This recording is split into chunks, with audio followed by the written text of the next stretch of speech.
ఆంధ్రప్రదేశ్లో దండనలు, తెలంగాణలో దండలు.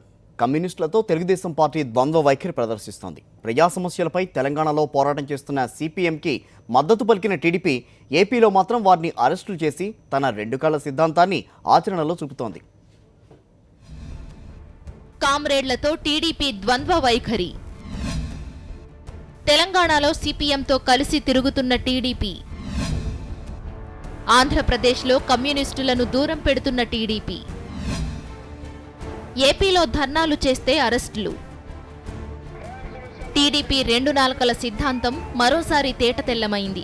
రాష్ట్ర విభజన సమయంలో అనుసరించిన రెండు కళ్ల సిద్ధాంతాన్ని ఈసారి కమ్యూనిస్టులపై ప్రయోగిస్తోంది.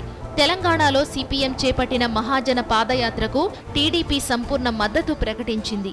సిపిఎం నాయకులతో కలిసి టీడీపీ నేతలు పాదయాత్ర కూడా చేస్తున్నారు.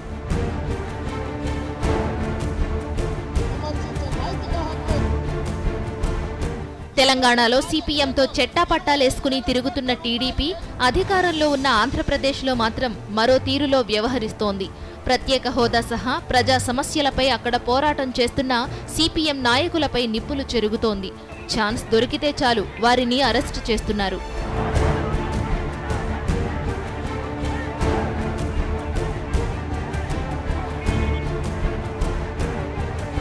తెలంగాణలో కమ్యూనిస్టులతో కలిసి నడుస్తుండడాన్ని టీడీపీ సమర్థించుకుంటోంది. ప్రజా సమస్యలపై ఎవరు పోరాటం చేసినా వారికి తమ పూర్తి మద్దతు ఉంటుందని తెలంగాణ టీడీపీ నాయకులంటున్నారు. ఇక్కడ అంశాల ప్రాతిపదికన మాత్రమే, ప్రజా సమస్యల ప్రాతిపదిక మాత్రమే ఒకరినొకరు కలుసుకోవడం ఉంటుంది, ఒకరినొకరు సమస్యలకు పోరాటంలో సహకరించుకోవడం ఉంటుంది తప్ప ఇది ఎన్నికలకు సంబంధించిన అంశం కాదు.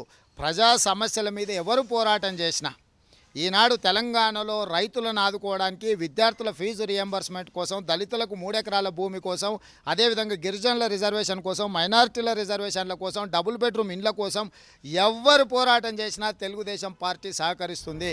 వాస్తవానికి తెలంగాణలోనూ ఆంధ్రప్రదేశ్లోనూ సిపిఎం పోరాటం చేస్తోంది ప్రజా సమస్యలపైనే.